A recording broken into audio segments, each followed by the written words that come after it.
ذلك ليعلم أني لم أخنه بالغيب وأن الله لا يهدي كيد الخائنين وما أبرئ نفسي إن النفس لأمارة بالسوء إلا ما رحم ربي إن ربي غفور رحيم صدق اللہ العظیم۔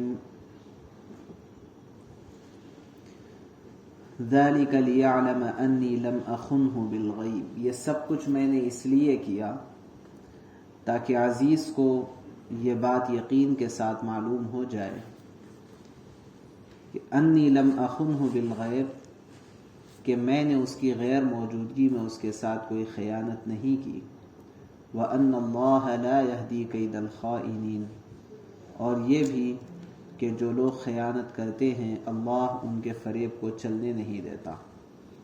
وَمَا أُبَرِّئُ نَفْسِي، اور میں دعویٰ نہیں کرتا کہ میرا نفس بالکل پاک و صاف ہے۔ إِنَّ النَّفْسَ لَأَمَّارَةٌ بِالسُّوءِ، واقعہ یہ ہے کہ نفس تو برائی کی تلقین کرتا ہی رہتا ہے، إِلَّا مَا رَحِمَ رَبِّي، ہاں میرا رب رحم فرما دے تو بات اور ہے کہ اس صورت میں نفس کا کوئی داؤ نہیں چلتا۔ ان ربی غفور الرحیم، بے شک میرا رب بہت بخشنے والا بڑا مہربان ہے۔ پیچھے سے یہ بات چل رہی تھی کہ جب حضرت یوسف علیہ السلام کو بادشاہ نے رہائی کا پروانہ بھیجا اور یہ کہا کہ وہ رہا ہو کر کے آ جائیں، تو یوسف علیہ السلام نے اس کو ریجیکٹ کر دیا اور یہ کہا کہ میرے معاملے کی پہلے پوری تحقیق کروائی جائے اور اس کے بعد جو فیصلہ ہوگا وہ میں مانوں گا۔ چنانچہ اسی وقت معاملے کی تحقیق کروائی گئی، جس میں یہ بات واضح ہو کر کے سامنے آ گئی، بلکہ عزیز مصر کی بیوی نے خود ہی اس بات کا اقرار کیا کہ اب تو حق بات ظاہر ہو چکی ہے، اور میں نے خود اپنی طرف سے ہی یوسف علیہ السلام کو ورغلایا تھا، اور یوسف علیہ السلام بالکل سچے اور پاک باز ہیں۔ یہ جو پورا معاملہ ہوا ہے، تو اس معاملے کے پیچھے ایک بات یہ ظاہر ہوتی ہے کہ گویا یوسف علیہ السلام نے اپنی صفائی اور اپنی پاک بازی کو سب کے سامنے ظاہر کرنے کی کوشش کی۔ ایک سوال پیدا ہوتا ہے یہاں سے کہ شرعی اعتبار سے اس کا کیا حکم ہے کہ آدمی اپنی پاک بازی کو اور اپنی نیک نامی کو لوگوں کے درمیان ظاہر کرنا چاہے، تو اس کا کیا حکم ہے؟ قرآن پاک میں ایک جگہ اللہ نے ارشاد فرمایا ہے فَلَا تُزَكُّوا أَنفُسَكُمْ هُوَ أَعْلَمُ بِمَنِ اتَّقَى، تم اپنا تزکیہ نہ کرو، اپنی بہت زیادہ صفائی پیش کرنے کی ضرورت نہیں ہے، کون کتنا متقی ہے وہ اللہ زیادہ جانتا ہے۔ اس آیت کی تفسیر میں مفسرین نے یہ بات لکھی ہے کہ آدمی کو اپنی صفائی اور اپنی پاک بازی بہت زیادہ لوگوں کے سامنے بتاتے اور بیان کرتے رہنا نہیں چاہیے، لیکن اس کے باوجود بھی حضرت یوسف علیہ السلام نے یہاں پر اس واقعے میں گویا کہ یہ بات خود ہی چاہی ہے کہ میری پاک بازی کے سلسلے میں تحقیقات کروا کر کے اس کو ثابت کیا جائے تبھی میں جیل سے رہائی اختیار کروں گا۔ تو اس سلسلے میں یہ بات ذہن میں رکھنا چاہیے کہ یہ جو معاملہ ہے اپنی پاک بازی کا، یہ معاملہ دراصل یوسف علیہ السلام کے حالات پر مشتمل ہے، جیسے کہ بات پیچھے گزر چکی پہلے بھی کہ اللہ تبارک و تعالیٰ کو حضرت یوسف علیہ السلام سے آگے جو کام لینا تھا، اس کام کے حوالے سے یہ بات بہت ضروری تھی کہ یوسف علیہ السلام کی صفائی پیش کر دی جائے تمام لوگوں کے سامنے۔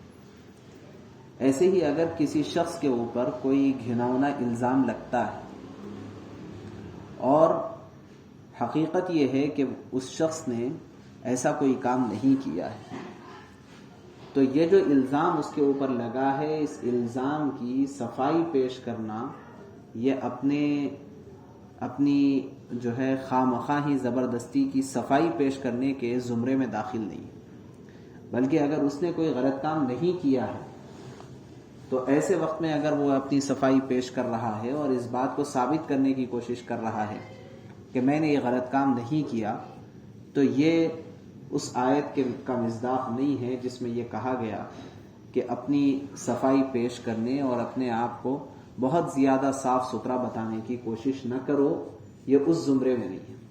اس آیت کا مصداق وہ لوگ ہیں جو بلا وجہ کے اپنے آپ کے بزرگ ہونے اور اپنے بہت اچھے ہونے کو لوگوں کے سامنے ظاہر کرنے کی کوشش کرتے رہتے ہیں، ایسے لوگ اس آیت کا مصداق ہیں۔ لیکن اگر کسی کے اوپر کوئی الزام لگ جائے، کوئی بہتان تراشی ہو جائے، تو اس کے لیے ایسی کوئی کوشش کرنا جس کے ذریعے سے اس کی صفائی پیش کی جائے اور خود اسے بیان دینے کی ضرورت پیش آ رہی ہے، شریعت اس کی کھل کر اجازت دیتی ہے اور وہ اس آیت کے ذیل میں نہیں آتی۔ اسی لیے اس آیت کے اندر یوسف علیہ السلام نے وجہ بھی بتلا دی کہ دراصل میں نے یہ پوری کاروائی اس وجہ سے کروائی ہے کہ عزیز مصر یہ جان لے کہ ان کی غیر موجودگی میں نے کوئی خیانت کا معاملہ نہیں کیا، اور یہ بھی جان لے کہ اللہ تبارک و تعالیٰ کبھی بھی خیانت کرنے والوں کا فریب چلنے نہیں دیتے۔ تو اس آیت میں دو ٹکڑے، پہلا ٹکڑا ہے لم اخنہ بالغیب اور دوسرا ٹکڑا ہے وَأَنَّ اللَّهَ لَا يَهْدِي كَيْدَ الْخَائِنِينَ۔ یہ دونوں ٹکڑوں سے دو الگ الگ شخصیتوں کی جانب اشارہ ہے۔ پہلا آیت کا پہلا ٹکڑا یہ بتلا رہا ہے کہ حضرت یوسف علیہ السلام نے عزیز مصر کی غیر موجودگی میں کوئی خیانت نہیں کی، یہ بات وہ ثابت کرنے کے لیے پورا تحقیقات کا نظام انہوں نے چلایا ہے اور بادشاہ کے رہائی کے پروانے کو ریجیکٹ کیا ہے، ایک بات۔ دوسرے، چونکہ عزیز مصر کی بیوی نے فریب کے ساتھ کام لیا، دھوکے سے کام لیا اور غلط کام کے اندر وہ مبتلا تھی، تو اس تحقیقی معاملے کے ذریعے سے یہ بات بھی ثابت کرنا مقصود تھا ان اللہ لا یہدی کید الخائنین۔ تو ان اللہ لا یہدی کید الخائنین کا تعلق عزیز مصر کی بیوی زلیخا سے تھا، اور لم اخنہ بالغیب اس کا تعلق حضرت یوسف علیہ السلام سے ہے۔ تو یہ پورا نظام اس وجہ سے چلایا ہے حضرت یوسف علیہ السلام نے تاکہ یہ بات معلوم ہو جائے لوگوں کو کہ اللہ تبارک و تعالیٰ کبھی بھی خیانت کرنے والوں کا فریب چلنے نہیں دیتے۔ ممکن ہے وقتیہ طور پر اس کو اپنے فریب کے اندر کامیابی محسوس ہو رہی ہو، لیکن آگے چل کر کے اس کو ناکامی کا سامنا کرنا پڑے گا۔ جیسے اس صورت کے اندر یہ ایک سبق ہم کو یہ بھی ملتا ہے کہ بہت سارے لوگوں کی جانب سے عام طور پر یہ سوال رہتا ہے کہ بہت سارے لوگ جھوٹ بولتے ہیں اور جھوٹ بول کے بڑا کاروبار کر لیتے ہیں، نفع اٹھا لیتے ہیں۔ بعض لوگ دھوکہ دیتے ہیں اور دھوکے سے ان کو بڑا فائدہ ہوتا ہے۔ تو اس کا جواب اس صورت کے اندر ہمیں یہی مل رہا ہے کہ اگرچہ کہ جھوٹ بول کر کے دھوکہ دے کر کے وہاں بھی وقتیہ طور پر زلیخا کو فائدہ تو ہو گیا کہ وہ بچ گئی اور یوسف علیہ السلام گرفتار ہو گئے۔ ظاہری طور پر وہاں تو فائدہ وقتیہ تو ہوا ہے، لیکن حقیقت میں یہ فائدہ کوئی فائدہ نہیں ہے، کیونکہ آگے چل کر کے کبھی بھی فریب کار آدمی، جھوٹا آدمی وہ گرفتار ہوگا، پھنسے گا اور اس کا جھوٹ آشکارا ہو جائے گا آگے چل کر کے۔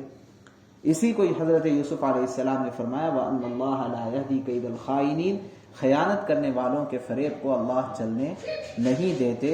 اس کا مطلب یہ ہے کہ وقتیہ چل جائے کوئی بات نہیں، لیکن آگے چل کر کے نقصان۔ اب آگے جو آیت ہے اس آیت کا تعلق دراصل نفس سے ہے. گزشتہ ضمنی طور پر یہ بات آئی تھی. نفس جو ہوتا ہے اس کی ایک فطرت ہے.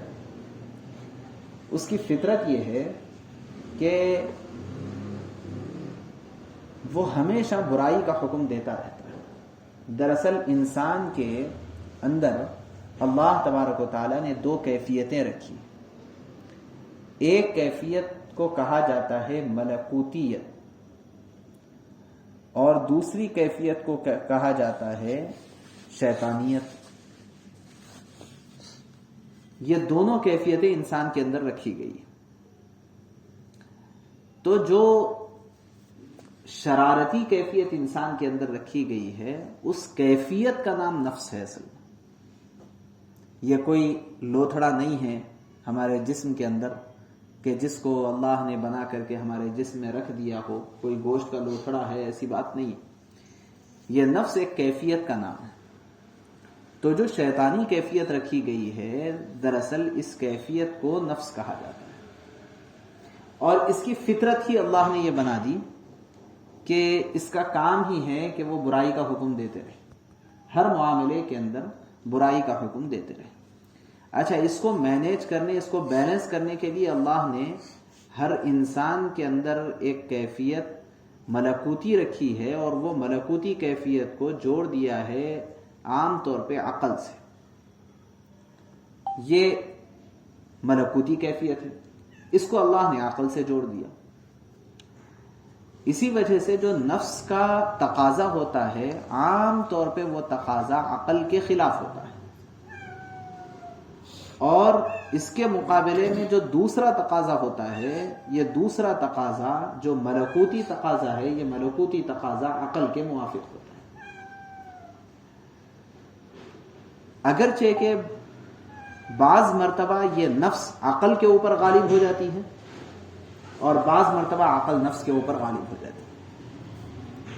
لیکن اکثر و بیشتر ایسا ہوتا ہے کہ انسان اپنے نفسانی تقاضوں کے اوپر عمل کرنے کا جب عادی ہوتا ہے تو ہمیشہ اس کے نفسانی تقاضے اس کی عقل پر غالب ہوتے ہیں. جیسے ایک نوجوان لڑکا ہے نوجوان لڑکی ہے اسے زنا کرنے کو طبیعت چاہ رہی ہے تو یہ زنا کی طرف مائل کرنے والا جو تقاضا ہے یہ اس کا نفسانی تقاضا ہے. لیکن اگر وہ غور کرے گا تو اس کو صاف سمجھ میں آ جائے گا کہ زنا اس کی صحت کے لیے بھی اس کے مستقبل کے لیے بھی اور جس سے وہ زنا کر رہا ہے اس کے لیے بھی ہر ایک کے حق میں نقصان دہ. یہ اس کو عقل اس کو سمجھا دے گی. لیکن مسئلہ یہ ہوتا ہے کہ عقل کی یہ بات بعض مرتبہ مغلوب ہو جاتی ہے. نفسانی تقاضا اپنے شہوت کے اعتبار سے غالب ہوتا ہے. اس وجہ سے عام طور پہ ہوتا یہ ہے کہ اکثر و بیشتر جو نفس کا تقاضا ہوتا ہے وہ امارۃ بالسوء یعنی برائی کی جانب ہی لے جانے والا ہوتا ہے. اس کی فطرت ہی وہ ہے. اور جو ملکوتی تقاضا ہے یہ ملکوتی تقاضا عقل سے جڑا ہے. اسی وجہ سے جتنے شرعی احکام ہیں اگر آپ غور کریں گے تو شرعی احکام میں تمام کے تمام احکام ایسے ہیں جو عقلی اعتبار سے وہ ہے جو پاسبل تھے, عقلی اعتبار سے وہ ہے جس کو ہونا چاہیے, وہ شرعی احکام.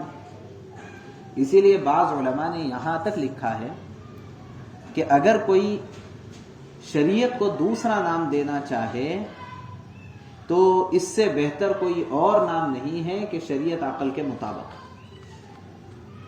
شریعت فطرت کے مطابق ہے.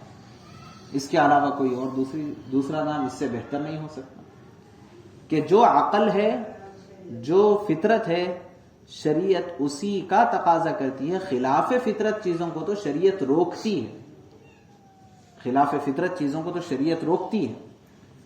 مرد کا مرد سے نکاح ہو جائے, عورت کا عورت سے نکاح ہو جائے, فطرت ہی کے خلاف ہے یہ, بلکہ فطرت سے جنگ ہے ایک قسم کی, تو فطرت کے خلاف ہے. شریعت اس کی اجازت نہیں دیتی. تو یہ جو نفسانی تقاضے ہیں، نفسانی تقاضے فطری اعتبار سے ہمیشہ برائی کا حکم دینے کے عادی ہوتے ہیں، اس کی فطرت ہی اللہ تبارک و تعالیٰ نے وہ رکھی۔ اب جب یہ فطرت ہے تو اس کے حساب سے عام طور پر یہ برائی کا ہی حکم اس کے ذریعے سے ہوتا ہے۔ حضرت یوسف علیہ السلام نے اپنے اس قول کے اندر اسی کو سمجھایا ہے، اور اللہ نے حضرت یوسف علیہ السلام کا قول قرآن پاک میں نقل کر کے قیامت تک آنے والے تمام لوگوں کو اس بات کا سبق دیا ہے کہ جب ایک وہ شخص جو براہ راست اللہ کی حفاظت میں تھا، کیونکہ آگے وہ نبی بننے والا تھا، اور نبی راست اللہ کی حفاظت میں ہوتے ہیں، اس شخص نے اپنے نفس کے سلسلے میں یہ کہا کہ میں اپنے نفس سے مطمئن نہیں ہوں، کیونکہ عام طور پہ نفس یہ برائی کا حکم زیادہ دیتا ہے، تو پھر دوسرے لوگوں کو اپنے نفس کے سلسلے میں کتنا ڈرتے رہنا چاہیے اور کتنا خطرہ محسوس کرنا چاہیے۔ یہ سمجھانے کے لیے حضرت یوسف علیہ السلام کے اس قول کو اللہ نے بہت اہتمام سے قرآن میں نقل کیا ہے۔ تو فرمایا ما ابرئ نفسی، میں اپنے نفس سے بری نہیں ہوں، ان النفس لامارۃ بالسوء، نفس یہ برائی کا بہت زیادہ حکم دیتا رہتا ہے۔ لیکن جب بندہ اس نفس کے اوپر مسلسل محنت کرتا رہتا ہے اور اس کی جو فطرت ہے وہ فطرت کے خلاف، نفس کی فطرت کے خلاف ملکوتی تقاضے کو اور اپنے عقلی تقاضے کو، شرعی تقاضے کو غالب کرتا ہے، تو شرعی تقاضوں کو غالب کرنے کے نتیجے میں اس نفس کی اصلاح ہوتی رہتی ہے، اور یہ مولڈ ہوتا ہے لوامہ کی جانب، ملامت کرنا شروع کرتا ہے۔ سورہ قیامہ میں اللہ نے فرمایا ہے لا اقسم بیوم القیامہ ولا اقسم بالنفس اللوامہ، نفس لوامہ کی اللہ نے قسم کھائی ہے، کیونکہ نفس لوامہ بہت قیمتی نفس ہوتا ہے، بہت قیمتی نفس ہوتا ہے جو ملامت کرتا ہے۔ اور یہ نفس لوامہ کب بنے گا؟ جبکہ نفس کی مخالفت کا آدمی اپنے آپ کو عادی بنائے، اور یہ نفس کی مخالفت اتنی بڑی چیز ہے اور اس کے اندر اتنی طاقت ہے کہ بعض مرتبہ اس کی برکت سے، بلکہ اس کی مخالفت کی وجہ سے بڑی غیر معمولی صلاحیتیں اور قوتیں بندے کے اندر پیدا ہو جاتی ہیں۔ حتیٰ کہ بہت سارے وہ لوگ جو اگرچہ کہ مسلمان نہیں تھے لیکن انہوں نے نفس کی مخالفت کی ہے، تو اس کی وجہ سے بڑی عجیب صلاحیتیں ان کے اندر پیدا ہو گئی۔ ایک واقعہ کلی خانقاہ میں سامنے آیا کہ ایک شخص جو مسلمان نہیں تھا، غیر مسلم تھا، اس کے پاس ایک اللہ کی طرف سے صلاحیت یہ تھی کہ کتنا ہی لا علاج بیمار اس کے سامنے کیوں نہ لا لیا جائے، جب وہ اس پہ ہاتھ پھیرتا اور اس کو دیکھ لیتا تو وہ بیماری سے شفا یاب ہو جاتے۔ اور اس کا کمال یہ تھا کہ اس نے ہر معاملے میں نفس کی مخالفت کی تھی، جو دل بول رہا وہ نہیں کرنا، یہ اس کا وتیرہ بن گیا تھا، اور اس کی وجہ سے یہ صلاحیت اس کے اندر پیدا ہو گئی۔ ایک مرتبہ وقت کے بہت بڑے بزرگ بیمار ہو گئے، اور اس قدر بیماری ان کو لپٹ گئی کہ کہیں بھی ان کا علاج نہیں ہو رہا تھا، بے ہوش تھے، کہیں علاج نہیں ہوا۔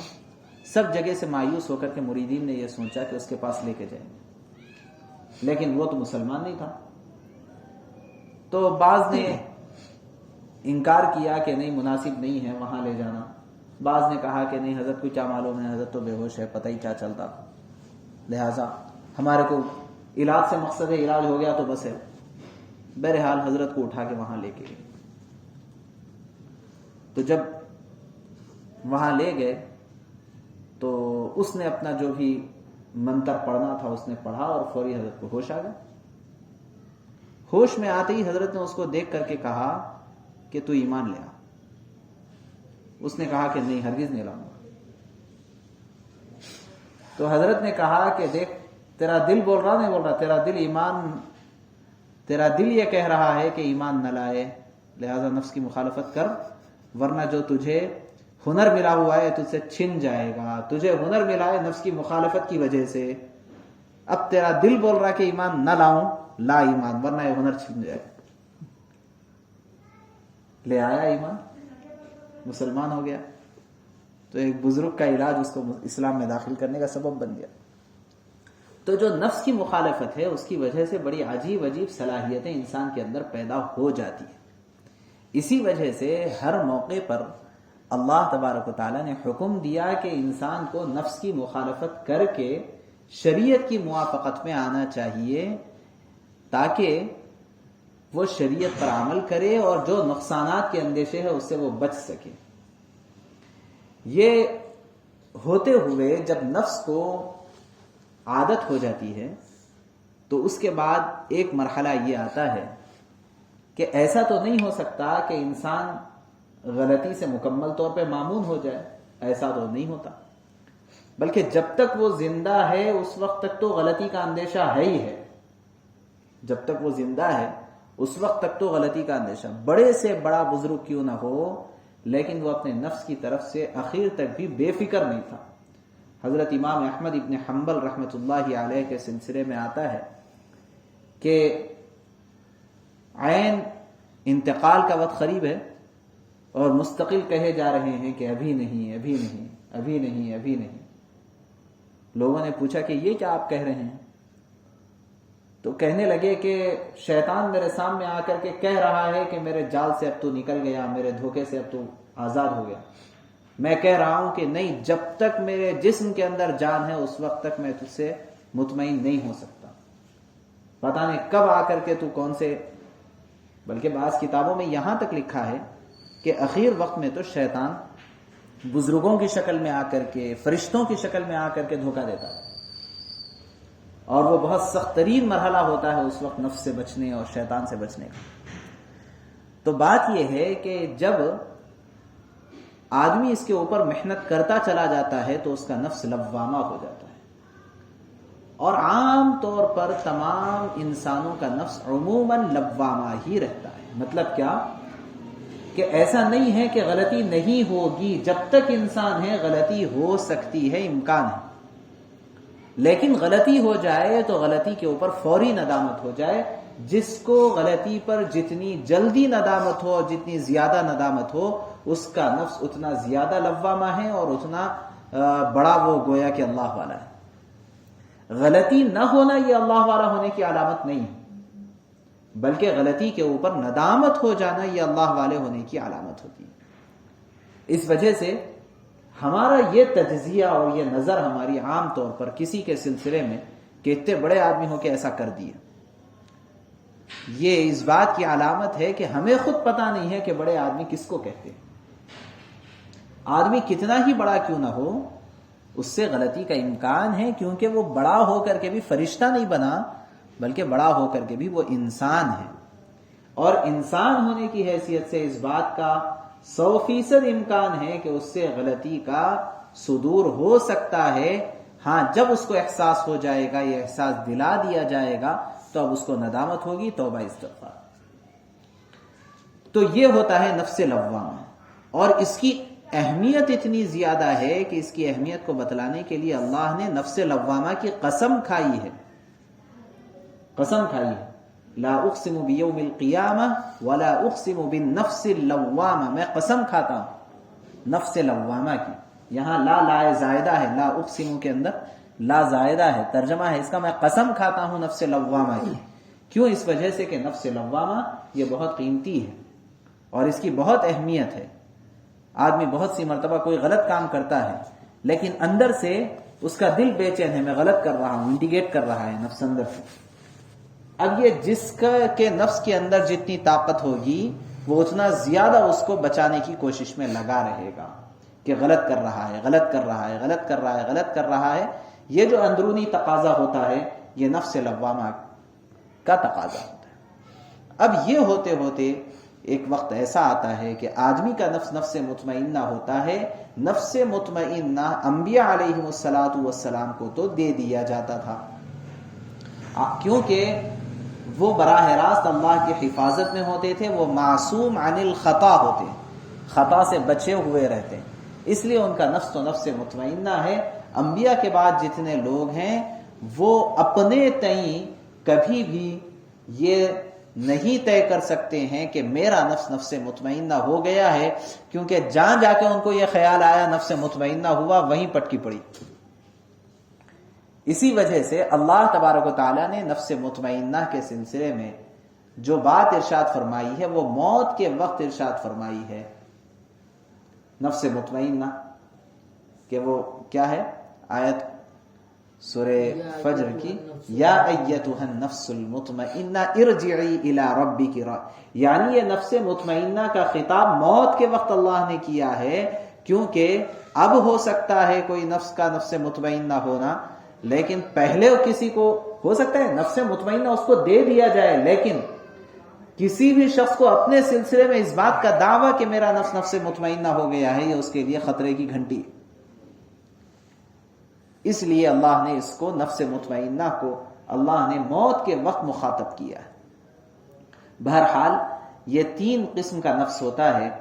اللہ حضرت یوسف علیہ السلام نے فرمایا عام طور پر نفس برائی کا بہت زیادہ حکم دیتا ہے، الا ما رحم ربی، مگر ان لوگوں کے سلسلے میں جن پر میرے رب نے رحم کیا ہو تو اس کا نفس برائی سے بچتا ہے اور ملامت پر آتا ہے. ان ربی غفور الرحیم، میرا پروردگار بخشنے والا اور رحم کرنے والا ہے. کیونکہ جب نفس لوامہ ہو تو وہ ندامت کا اظہار کرے گا، غلطی کا پر توبہ کرے گا، تو ان ربی لغفور الرحیم، اللہ تعالیٰ بخشنے والے اور رحم کرنے والے ہیں. اس کا تعلق نفس مطمئنہ سے ہے کہ جس پر اللہ رحم کرتے ہیں اسی کو نفس مطمئنہ عطا فرماتے ہیں. لہٰذا اس آیت میں نفس امارہ کو صراحتاً بیان کیا گیا ہے، اور غفور سے نفس لوامہ کی جانب اشارہ ہے، اور رحیم سے نفس مطمئنہ کی جانب اشارہ ہے کہ نفس لوامہ والوں کو بخش دیں گے اور جن پر رحم کریں گے انہی کو نفس مطمئنہ حاصل ہوتا ہے. اللہ ہم سب کو توفیق عمل نصیب.